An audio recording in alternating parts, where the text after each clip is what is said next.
Hello दोस्तों, आज की इस वीडियो में बात करने वाले हैं एसबीआई और आईसीआईसीआई बैंक के करंट अकाउंट के बारे में। दोस्तों, जैसा कि आप जानते हैं एसबीआई में भी आप करंट अकाउंट ओपन कर सकते हैं, साथ ही आईसीआईसीआई बैंक भी करंट अकाउंट ओपन कर सकते हैं। लेकिन बहुत सारे लोग सवाल करते हैं एसबीआई में जीरो बैलेंस पर करंट अकाउंट ओपन हो सकता है या नहीं।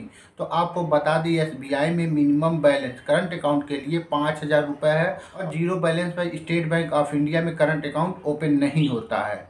उसके बाद बात कर लेते हैं आईसीआईसीआई बैंक के बारे में। तो दोस्तों, आईसीआईसीआई बैंक में जीरो बैलेंस पे करंट अकाउंट ओपन हो जाता है, लेकिन आपको 1 साल बाद 25,000 रुपये मिनिमम बैलेंस रखना पड़ता है।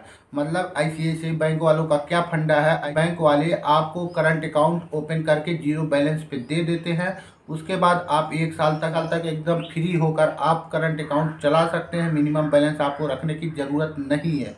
लेकिन अगर आप 1 साल बाद करंट अकाउंट को यूज करते हैं तो होगा आईसीआईसीआई बैंक के करंट अकाउंट में रखना होगा, तो ही आप आईसीआईसीआई बैंक के चार्ज से बच सकते। नहीं तो आपको चार्ज देना पड़ता है। आपको जैसा पता है, मिनिमम बैलेंस अगर आप नहीं रखते हैं तो आपको बैंक वाले चार्ज कर। दोस्तों, अगर आप आईसीआईसीआई बैंक में करंट अकाउंट ओपन करने जा रहे हैं और आप 25,000 रुपये मिनिमम बैलेंस मेंटेनेंस कर सकते हैं तो आईसीआईसीआई बैंक में करंट अकाउंट ओपन कर सकते हैं। अब बात कर लेते हैं एसबीआई और आईसीआईसीआई बैंक में करंट अकाउंट ओपन करने की जो प्रोसेस है, दोनों में से कौन सा बेहतर और आसान है।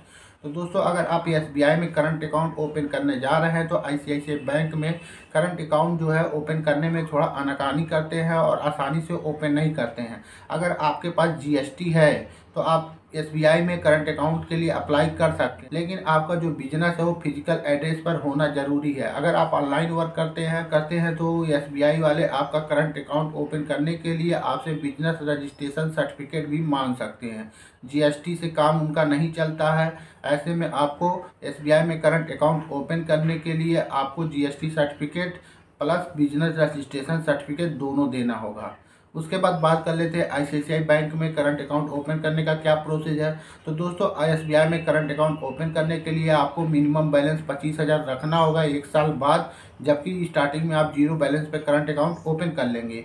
उसके बाद दोस्तों, आपको मतलब आईसीआईसीआई बैंक में जीएसटी अगर आप केवल दे देते हैं तो आपका करंट अकाउंट ओपन कर देते हैं। उसके बाद आपको कोई डॉक्यूमेंट की रिक्वायरमेंट नहीं होगी। हाँ, आपको पैन कार्ड देना होगा, इंडिविजुअल अपने नाम से एक पैन कार्ड देना होगा। तो दोस्तों, अभी हमने दो बैंकों के बारे में बात किया कि कौन सा bank zero balance account open करता है।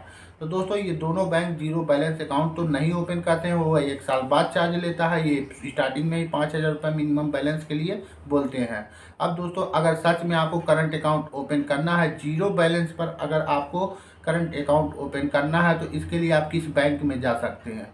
दोस्तों, कोई भी बैंक मेरे हिसाब से तो जीरो बैलेंस पे अकाउंट ओपन नहीं करता, लेकिन एक बैंक है सेंट्रल बैंक ऑफ इंडिया में आप जीरो बैलेंस पे अकाउंट खोल सकते हैं। आपको बिल्कुल फ्री में करंट अकाउंट मिल जाएगा और आपको किसी तरह का चार्ज या मिनिमम बैलेंस नहीं रखना है। बैंक ऑफ इंडिया में करंट अकाउंट अगर आप फ्री में खोलना चाहते हैं, मतलब मिनिमम बैलेंस आप नहीं रखना चाहते हैं, तो आपको सेंट समर्थ करंट अकाउंट आपको ओपन करना चाहिए।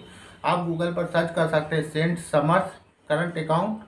आप वहां पर देखेंगे, उसके बारे में पूरी डिटेल आपको मिल जाएगी कि जीरो बैलेंस पर करंट अकाउंट ओपन होगा, साथ में आपको क्या क्या सर्विस मिलने वाली है उसके बारे में भी। तो दोस्तों, इस तरह से आप जीरो बैलेंस पर current account central bank of India में ओपन कर सकते हैं। दोस्तों, आज के लिए बस इतना ही। मिलते हैं नेक्स्ट वीडियो में। अगर ये वीडियो आपके लिए हेल्पफुल रही है तो वीडियो को लाइक करके चैनल को सब्सक्राइब जरूर करें। Thank you for watching.